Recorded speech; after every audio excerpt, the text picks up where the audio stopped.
gumamit lahat ng sampagita.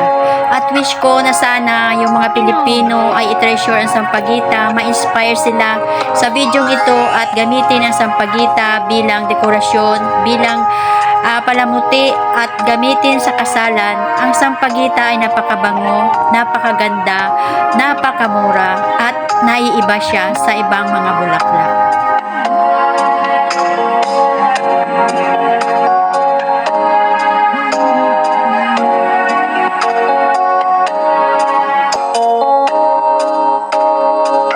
Nga ba si Mr. Right? Ikaw nga ba